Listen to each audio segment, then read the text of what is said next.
Vinegar ഒന്നും ചേർക്കാതെ കേടുകൂടാതിരിക്കുന്ന നല്ല കടുമാങ്ങ അച്ചാറിൻ്റെ റെസിപ്പിയാണിത്. മാങ്ങയുടെയൊക്കെ സീസണായി തുടങ്ങിയിട്ടുണ്ട്. പലരും പല രീതിയിലൊക്കെ മാങ്ങ അച്ചാറിട്ട് വയ്ക്കാറുണ്ട്. നിങ്ങൾ ഇതുപോലെയല്ല ചെയ്യുന്നെങ്കിൽ ഒരു പ്രാവശ്യമെങ്കിലും ഇതുപോലെ ചെയ്ത് നോക്കൂ. നല്ല ടേസ്റ്റി ആയിട്ടുള്ളൊരു അച്ചാറാണ്. എങ്ങനെയാണ് ചെയ്തെടുക്കുന്നത് നോക്കാം. മാങ്ങ നല്ലവണ്ണം കഴുകിയെടുത്ത് തുടച്ചെടുക്കുക. അരിഞ്ഞെടുക്കുന്ന പാത്രവും നല്ല ഉണങ്ങിയതായിരിക്കണം. ഇതുപോലെ ചെറിയ കഷ്ണങ്ങളാക്കി അരിഞ്ഞെടുത്തിട്ടുണ്ട്. ഇനി ഇതിലോട്ട് കല്ലുപ്പാണ് ചേർക്കേണ്ടത്. കല്ലുപ്പ് ചേർക്കുകയാണെങ്കിൽ ഒട്ടും കേടുകൂടാതെ ആയിരിക്കും. ഒരു 2.5 സ്പൂൺ കല്ലുപ്പ് ചേർക്കുക. ഈ എടുക്കുന്ന സ്പൂണും പാത്രങ്ങളും എല്ലാം വെള്ളമയം ഇല്ലാതെ ഉണങ്ങിയതായിരിക്കണം. ഇനി ഇതിലോട്ട് ഒരു 1/2 സ്പൂണോളം മഞ്ഞൾപ്പൊടിയോടെ ചേർത്തിട്ടുണ്ട്. ഇനി ഇത് നല്ലവണ്ണം ഒന്ന് മിക്സ് ചെയ്തെടുക്കാം. ഒരു രാത്രി ഫുള്ളായിട്ട് ഞാൻ നല്ലവണ്ണം മിക്സ് ചെയ്തതിന് ശേഷം മൂടി വയ്ക്കുകയാണ്. മാങ്ങയിൽ നിന്ന് നല്ലവണ്ണം വെള്ളം ഇറങ്ങും. അതായത് ഒരു 10-12 മണിക്കൂർ നേരം സമയമെടുക്കുന്ന രീതിയിൽ മിക്സ് ചെയ്ത് മൂടി വയ്ക്കുക. ഇവിടെ മുളക് പൊടി എടുക്കുന്ന ആ കപ്പിൻ്റെ 5 കപ്പ് ഫുള്ളായിട്ട് എടുത്ത അരിഞ്ഞ മാങ്ങയാണിത്. ഞാനിവിടെ രാത്രി മിക്സ് ചെയ്തിട്ട് രാവിലെ തുറന്ന് നോക്കുകയാണ്. ഇതിൽ നല്ലവണ്ണം ഉപ്പെല്ലാം അലിഞ്ഞതിന് ശേഷം നല്ലവണ്ണം വെള്ളം ഇറങ്ങിയിട്ടുണ്ട്. ഇനി ഇതിൻ്റെ വെള്ളം ഒന്ന് മാറ്റി സെപ്പറേറ്റ് ആക്കി എടുക്കണം. ഞാനൊരു വലപാത്രത്തിലോട്ട് മാങ്ങ മാറ്റുകയാണ്. അടിയിലൊരു പാത്രം വെച്ചിട്ടുണ്ട്. ആ എടുക്കുന്ന പാത്രമെല്ലാം വെള്ളമയം ഇല്ലാതെ ഉണങ്ങിയതായിരിക്കണം. ഇതിനൊരു 10-15 മിനിറ്റ് നേരം മാത്രം വെച്ചാൽ മതി. ഇതിൻ്റെ വെള്ളമെല്ലാം അടിപാത്രത്തിൽ വന്നിട്ടുണ്ട്. ഇതിനെ ഇങ്ങോട്ട് മാറ്റി വെക്കാം. ഇനി ഞാനൊരു കടായി വെച്ചിട്ടുണ്ട്. ഇതിലോട്ട് അര തവിക്ക് ഒരല്പം കുറവായിട്ട് ഉലുവ എടുത്തിട്ടുണ്ട്. ഉലുവ ഒന്ന് വറുത്തെടുക്കണം. തീ നന്നായിട്ട് കുറച്ച് വെച്ചിട്ട് നല്ലവണ്ണം ഒന്ന് ചൂടാക്കിയെടുക്കണം. അതായത് ചെറുതായിട്ടൊന്ന് ചുമന്ന് വരാനായിട്ട് തുടങ്ങും. ആ പരുവം വരെ ഉലുവ ഒന്ന് വറുത്തെടുക്കണം. ഇത്രയും മതി. ഗ്യാസ് ഓഫ് ചെയ്തിട്ട് ഈ ഉലുവ വേറൊരു പാത്രത്തിലോട്ട് മാറ്റാം.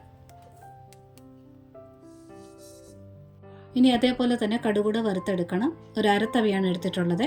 ഉലുവയേക്കാൾ 1 സ്പൂണൂടെ കൂടുതൽ കടുക് എടുത്തിട്ടുണ്ട്. ചെറുതീയിൽ നല്ലോണം ഒന്ന് കടുക് ചൂടായാൽ മതി. ഒരുപാടിട്ട് കടുക് വറുത്തെടുക്കുകയാണെങ്കിൽ അതിനകത്തെ ആ മഞ്ഞ പരിപ്പുണ്ടല്ലോ അതിൻ്റെ കളറ് മാറും, കറുത്തു പോകും. കടുക് നന്നായിട്ട് ചൂടായിട്ടുണ്ട്. ഇത് അതേ പാത്രത്തിൽ വെക്കാതെ വേറൊരു പാത്രത്തിലോട്ട് മാറ്റാം. ആറിയതിന് ശേഷം ഇത് രണ്ടും പൊടിച്ചെടുക്കണം. ഇനി കടായിൽ നല്ലെണ്ണയാണ് ഒഴിച്ചിട്ടുള്ളത്. 2 അല്ലെങ്കിൽ 2.5 തവി നല്ലെണ്ണ ഒഴിക്കുക. എണ്ണ നന്നായിട്ട് ചൂടായതിന് ശേഷം ഒരു തവി ഫുള്ളായിട്ട് വെളുത്തുള്ളി അരിഞ്ഞതെടുത്തിട്ടുണ്ട്. അരിഞ്ഞതിന് ശേഷം ഒരു തവിയാണ്. ഒരു വെളുത്തുള്ളി എടുത്തിട്ട് ഒരു 3 ഞാനൊന്ന് കീറി എടുത്തിട്ടുണ്ട്. വെളുത്തുള്ളി പെട്ടെന്ന് വഴന്ന് കിട്ടാൻ വേണ്ടിയാണ് അരിഞ്ഞ് ചേർത്തത്. വെളുത്തുള്ളി ഇട്ട് ഒരു 10-15 സെക്കൻഡ് നേരത്തേന് ചൂടെണ്ണയിലിട്ട് നല്ലവണ്ണം ഒന്ന് ഇളക്കിയെടുക്കുക. ഇനി ഇഞ്ചി ചേർക്കണം. ഇഞ്ചി വളരെ പൊടിയായിട്ട് അരിഞ്ഞ് 1 സ്പൂൺ ഇഞ്ചിയുടെയാണ് ചേർക്കുന്നത്. അപ്പോൾ രണ്ടും ഒരുപോലെ വഴന്ന് കിട്ടാൻ വേണ്ടിയാണ് മുന്നും പുറകുമായിട്ട് ചേർത്തത്. ഇനി ഒരു തവി ഫുള്ളായിട്ട് കറിവേപ്പിലയാണ്. കറിവേപ്പിലയ്ക്കകത്ത് ഒട്ടും വെള്ളമയം പാടില്ല. അതോടെ ചേർത്ത് നല്ലവണ്ണം ഒന്ന് ഇളക്കിയെടുക്കുക. ഇനി ആ വെളുത്തുള്ളിയൊക്കെ നല്ലവണ്ണം ഒന്ന് ചുമന്ന് വരുന്ന രീതിയിൽ വഴറ്റിയെടുക്കണം. അപ്പോഴാണ് അച്ചാർ കേടാകാതിരിക്കാൻ വേണ്ടിയാണ് നല്ലവണ്ണം വഴറ്റിയെടുക്കേണ്ടത്. കൂടെ തന്നെ ഇഞ്ചി ചെറുതായിട്ട് അരിഞ്ഞത് കാരണം ഇഞ്ചി നല്ലവണ്ണം മൂത്ത് വന്നോളും. വെളുത്തുള്ളിയൊക്കെ നല്ലവണ്ണം മൂത്ത് വന്നിട്ടുണ്ട്. ഇനി ഗ്യാസ് അങ്ങ് ഓഫ് ചെയ്യുക. ഇനി എണ്ണയ്ക്ക് നല്ല ചൂടുണ്ട്. ഇനി ഇതിലോട്ട് ഒരു 2 തവി മുളക് പൊടിയാണ് ചേർക്കുന്നത്. അച്ചാറിനാകുമ്പോൾ എരിവുള്ള മുളക് പൊടിയാണ് നല്ലത്. 2 തവി എടുത്തിട്ടുണ്ട്. നല്ലവണ്ണം എണ്ണയിലിട്ടൊന്ന് ഇളക്കിയെടുക്കുക. ഇനി ഇതിലോട്ട് കായപ്പൊടിയാണ് ചേർക്കുന്നത്. 1 അല്ലെങ്കിൽ 1.5 സ്പൂണോളം കായപ്പൊടി ചേർക്കാം. കായപ്പൊടിയുടെ ടേസ്റ്റ് കൂടുതൽ ഇഷ്ടമുള്ളവർക്ക് കൂടുതൽ ചേർക്കാം. ഈ സമയത്ത് ഞാൻ ഗ്യാസ് ഓണാക്കിയിട്ടില്ല. നന്നായിട്ടൊന്ന് ഇളക്കിയെടുക്കുക. ഇനി ഇതിലോട്ട് മാങ്ങ ചേർക്കാം.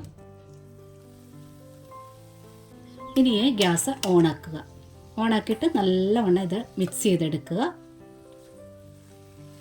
തീയെ ഒരു മീഡിയം ഫ്ലെയിമിലിടുക. നന്നായിട്ട് മിക്സ് ആകുന്ന സമയം കൊണ്ട് മാങ്ങ നല്ലവണ്ണം ഒന്ന് ചൂടാവും. ഇതുപോലെ മാങ്ങ ഈ എണ്ണയിൽ വഴറ്റിയെടുക്കാൻ വേണ്ടിയാണ് ഇതിൻ്റെ വെള്ളം മാറ്റിയെടുത്തത്. മാങ്ങ ഒരുപാട് വെന്ത് പോകരുത്. ഇത് നല്ലവണ്ണം ഈ പൊടി മിക്സ് ആകുന്ന രീതിയിൽ ഇളക്കി വരുമ്പോഴത്തേനും മാങ്ങ നന്നായിട്ട് ചൂടായിക്കോളും. മാങ്ങ ഇത് ഈ ഒരു അച്ചാറിനകത്ത് ക്രഞ്ചി ആയിട്ടിരിക്കും. പക്ഷേ 2 ദിവസം കഴിയുമ്പോഴത്തേനും നല്ല സോഫ്റ്റായിട്ട് നല്ല ടേസ്റ്റായിട്ട് മാറും. അതുകൊണ്ട് ഓവറായിട്ട് ഇത് കുക്ക് ചെയ്തെടുക്കരുത് മാങ്ങ.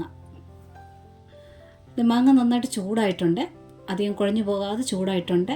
ഇനി ചേർക്കേണ്ടത് വെള്ളമാണ്, മാങ്ങയുടെ വെള്ളം. കൂടെ തന്നെ ചേർക്കേണ്ടത് പൊടിച്ചു വെച്ചിരിക്കുന്ന വറുത്ത ഉലുവാപ്പൊടി. ഇനി ചേർക്കേണ്ടത് കടുകാണ്. കടുക് ഒരുപാട് ഇട്ട് പൊടിക്കരുത്. ഇതാ ഇതുപോലെ തരിതരിപ്പായിട്ട് പൊടിച്ചെടുത്തിട്ടുണ്ട്, അതോട് ചേർക്കുക. ഇനി തീയെ മീഡിയം ഫ്ലെയിമിൽ തന്നെ ഇട്ട് നന്നായിട്ടൊന്ന് മിക്സ് ചെയ്തെടുക്കുക. ആ വെള്ളവും ചൂടായിക്കോളും, മാങ്ങ ഒരല്പം കൂടി ചൂടായി വരും. കൂടെ തന്നെ ആ പൊടിയെല്ലാം നന്നായിട്ട് മിക്സ് ചെയ്ത് കിട്ടുകയും ചെയ്യും. ഇപ്പോൾ ഇതിൽ നോക്കുമ്പോൾ ഒട്ടും വെള്ളമയം ഇല്ലാത്ത പോലെ തോന്നും. അച്ചാറൊക്കെ ഉണ്ടാക്കി ഒരു 2 ദിവസം കഴിയുമ്പോഴത്തേനും മാങ്ങ കുറച്ചുകൂടെ ഒന്ന് ചുരുങ്ങും, നല്ല സോഫ്റ്റ് ആവുകയും ചെയ്യും, കറക്റ്റ് പാകത്തിന് കുഴഞ്ഞ് വരികയും ചെയ്യും. മുളക് പൊടിയുടെ കൂടെ തന്നെ ഉലുവാപ്പൊടി ഒന്നും ചേർക്കണ്ട, അത് സെപ്പറേറ്റ് നമ്മൾ വറുത്തെടുത്താണല്ലോ, അത് കാരണം വെള്ളം ചേർക്കുമ്പോൾ ചേർത്തിളക്കുക.